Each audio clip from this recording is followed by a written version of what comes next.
And welcome from Oil and Gas IQ. My name's Doug Power. I'm the moderator for today's session. On behalf of the team, I'd like to thank you for joining us today. Our next speaker, Yair Attar, CTO and founder of OTORIO, is going to kick off our next session.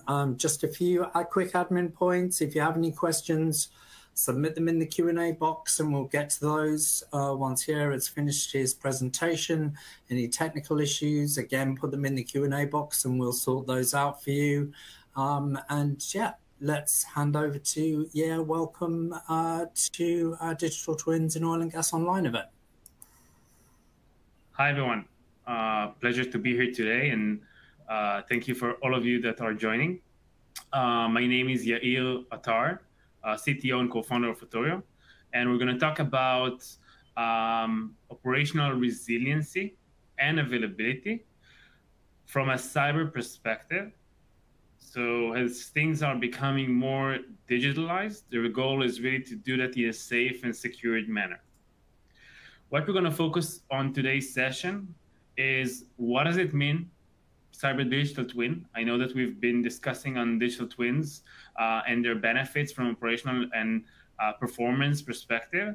We're going to focus a bit further on resiliency from a cyber and digital risk perspective.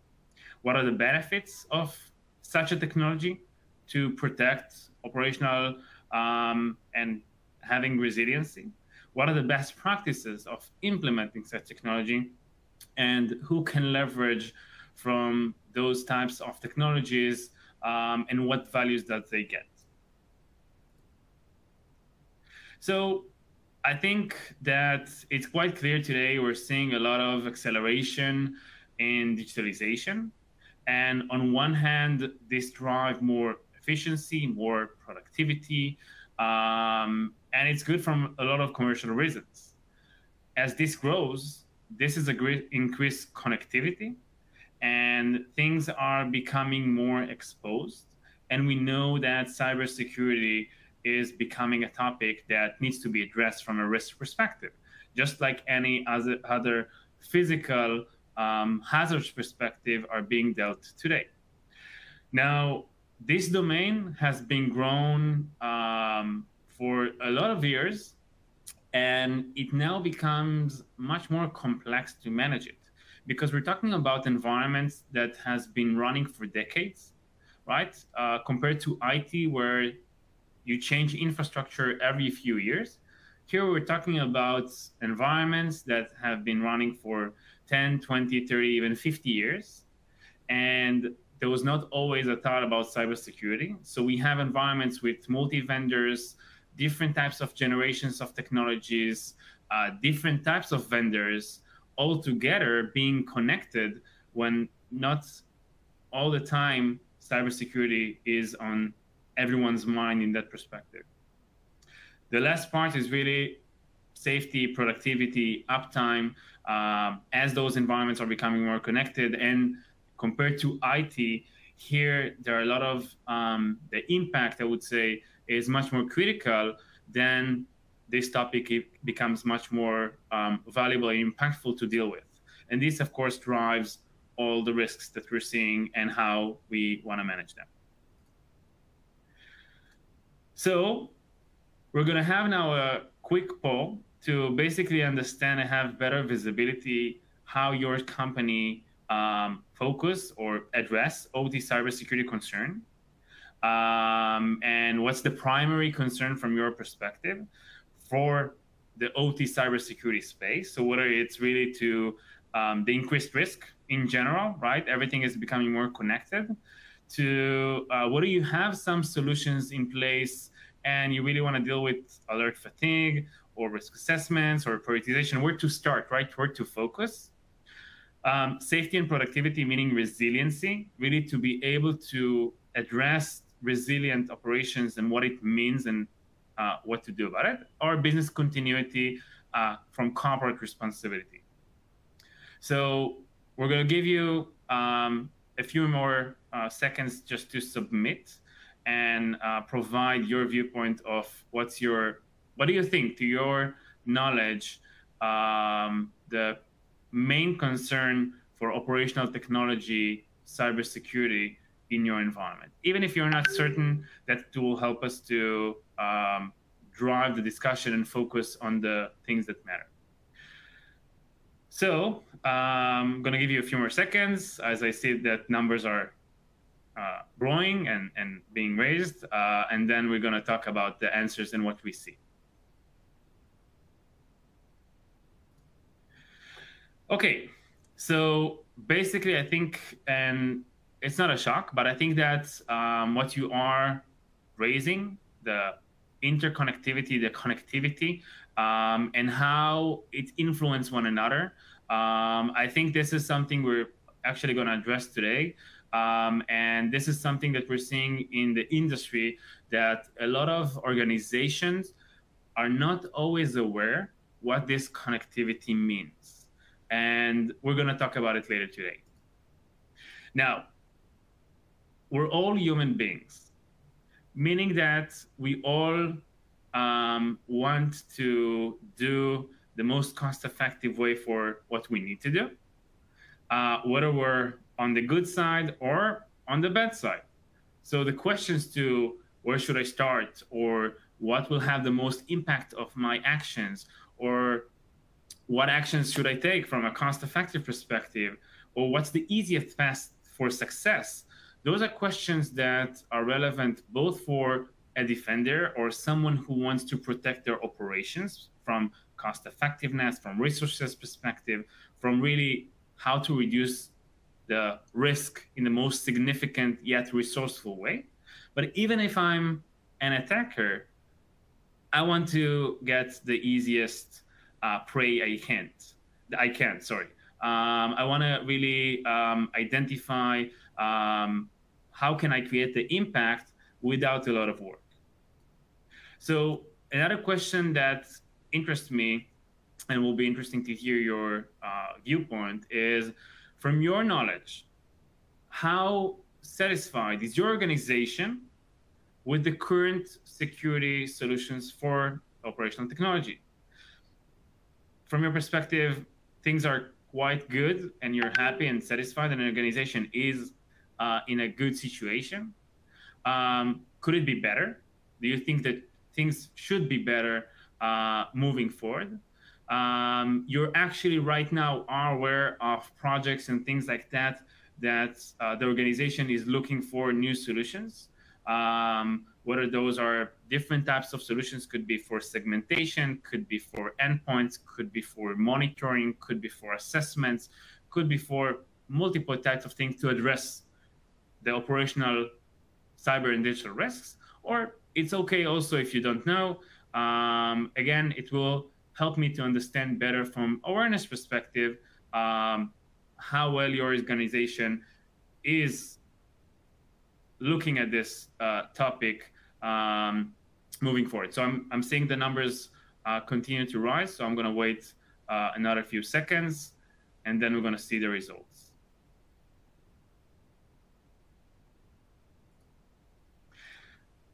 Okay, interesting. So nobody is happy and satisfied. I think, to be honest, this is a pattern that we're seeing everywhere because awareness is growing. I think it's every other week that we can really see an attack that cause an impact to operations, sometimes unintentionally, sometimes intentionally. We're going to talk about a few use cases. And also, we're not aware of everything, of course. But I think it's clear that everyone are thinking that we could do better. But I'm also happy to see that you see this as a topic that is being addressed in that perspective. So today we're going to talk about how we, OTORIO, are basically looking at this paradigm of cyber and digital risks to operational environments. And what we've done is we took the digital twin concept just from a cybersecurity perspective. So to some extent, it's based on the same approach and concepts of a virtual replica of the environment, just from a cybersecurity and digital aspects. So we're talking about the connectivity, how things are playing all together from a network and digital perspective in order to enable things like what if scenario. What if I have someone on my DMZ? Can he get to my most critical assets? What if I have environment that I know is connected to a third-party supplier vendor? What if he's being compromised? How that's going to affect on my environment? So understanding all of those cybersecurity considerations and have a more in-depth threat modeling capabilities based on what's happening in the environment, and to proactively identify where potential risks might arise and really treat them in a proactively manner, and really, I would say to some extent, assess the environment security posture. So this is what we call a cyber digital twin. And let me run you through a few examples. So the first or the main example for today really is the Colonial Pipeline, which I'm guessing a lot of you are aware of. Now, for those of you who are not aware of the full details, we're talking about a few days that May 6th, 2021, the intrusion started. May 7th, the Colonial Pipeline becomes aware of the breach, and they are taking a decision to basically cut off operations due to risk of exposure.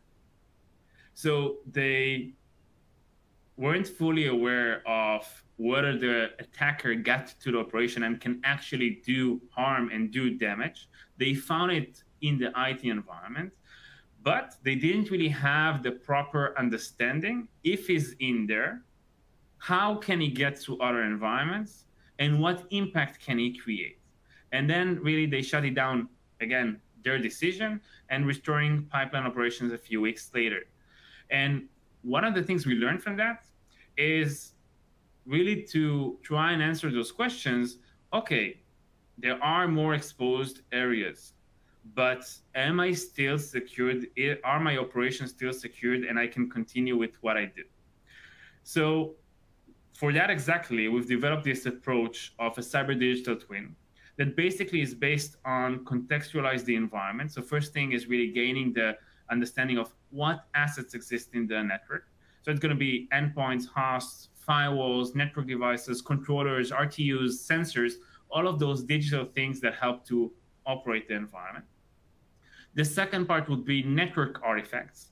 So really understanding the segregation of the environment. So it's going to be firewalls and could be network artifacts like access control list or host firewalls. So different artifacts that helps to segregate the environment based on different zones and conduits or hierarchy levels that helps to separate from more secured areas to maybe some less secured areas.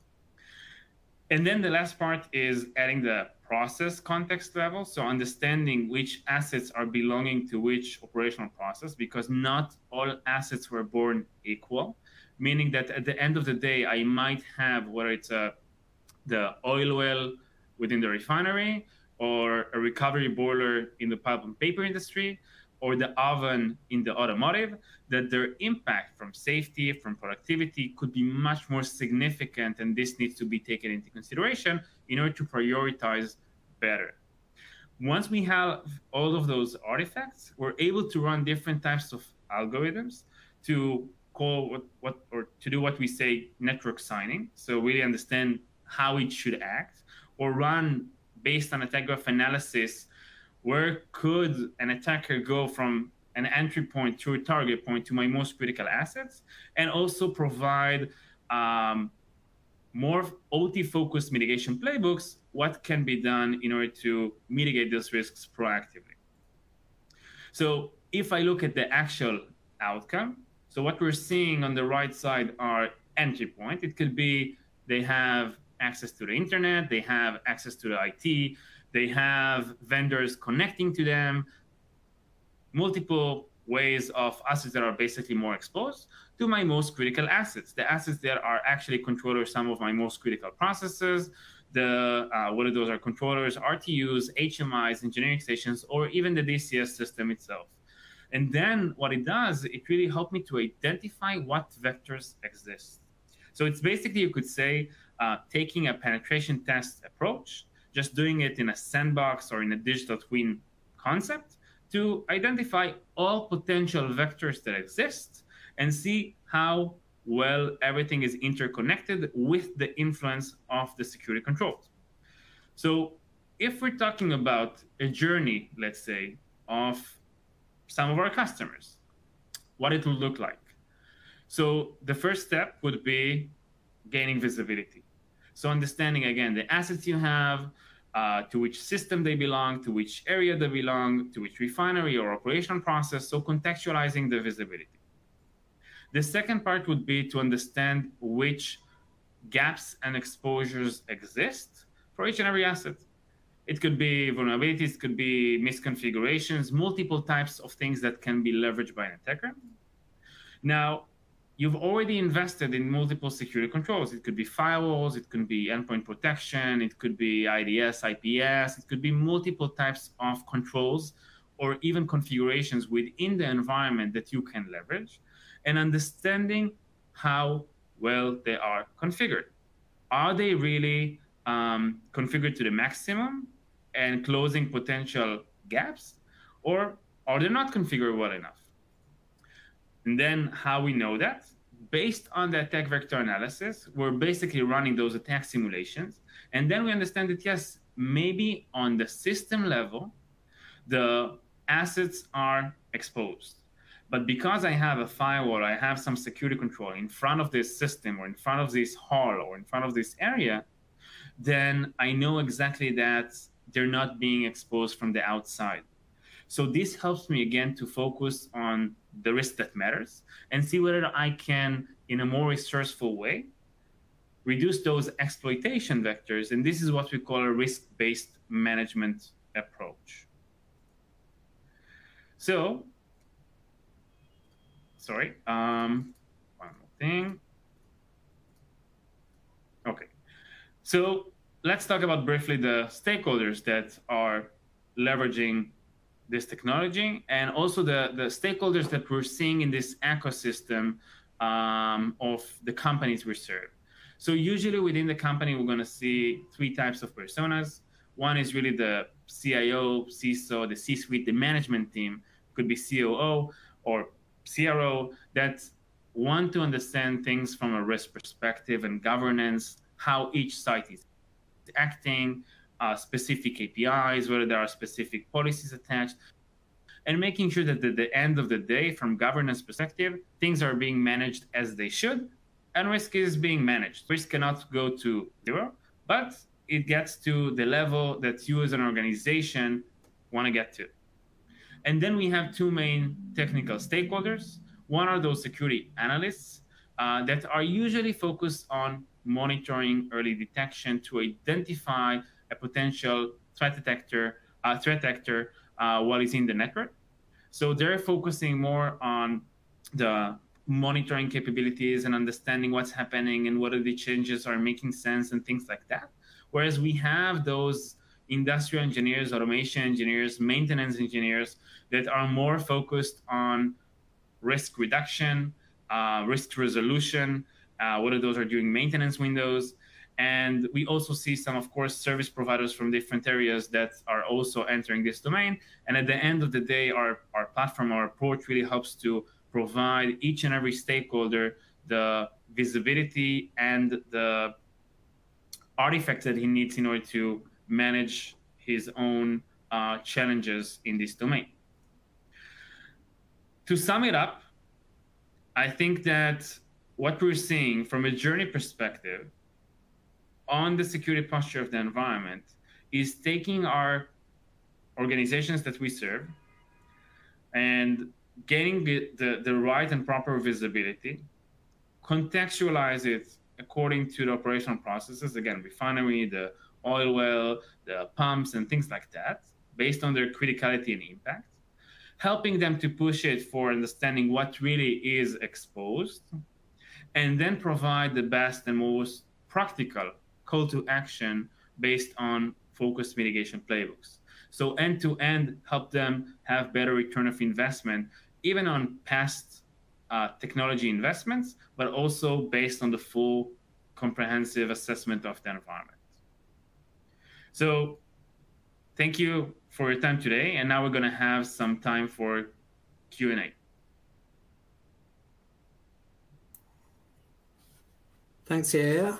Just a reminder to everyone, please do get involved in the conversation, get your questions to our speakers, because even if we don't have time to discuss them during this live event, our speakers will all get back to you post-event. So, first question that we have is the Colonial Pipeline analysis was a great example. As a customer using the platform, how is this data analysis and graph presented to me? Okay. So at the end of the day, I think and this is the reason why I really use the Colonial Pipeline, is the graph that you saw as an example of a concept eventually is being presented on multiple layers to the different stakeholders, from, again, like, let's say, zone to zone, how it can communicate to one another. But at the end of the day, I would say, customers are really getting from an entry point to a target point, and it can be multiple points, the potential vectors that exist with the clear list of action items. Meaning, in this specific firewall, or in this specific host, or in this specific technical device, this is the thing that allows this vector to happen, and those are the things that you should focus from closing them. And at the end of the day, the algorithm even gives the proper weights for it to focus based on the number of exploitation vectors, based on the impact analysis. So at the end of the day, you get the easiest and simplest, I would say, call to action to focus on. But also, if you want to dig deeper and understand how it was calculated, you have the full vector and information. Great. I think we've got time for another quick question. So risk management and assessment automation are the focal points for us. How much of the process is automated? Good question. I think that at the end of the day, what you saw is, I would say, around 85–90% automated. There's always need, at least at the very beginning, during like the onboarding phase, to have some feedback to the platform to customize it to your environment. So there's a very simplified process how to do so. And based on that, once you approve that the assets are based on the operational processes and that everything was uploaded properly, then this is it. And from there, it's fully automated based on the changes that it foresees live within the environment it's connected to. Okay, time for one final question. From your point of view, what makes your OT security solution superior to others? Well, I think that at the end of the day, and there are great solutions out there, I think that at the end of the day, we focus on proactive risk management, and a lot of solutions out there are mainly reactive-based approach. Yes, they also provide some level of visibility to manage things proactively, but at the end of the day, I think what is missing, and one of the reasons we focus on this market, is that there's no end-to-end security, evidence-based security assessment and posture solution that helps organizations in not a urgent sense, but in a clear way to understand where they should focus proactively to reduce the likelihood of them being the next Colonial Pipeline. Okay, great. Well, thank you very much to Yair Attar, CTO and co-founder of OTORIO, for that excellent presentation on enhancing operational resilience and availability with cyber digital twin technology. Thanks to everyone for watching.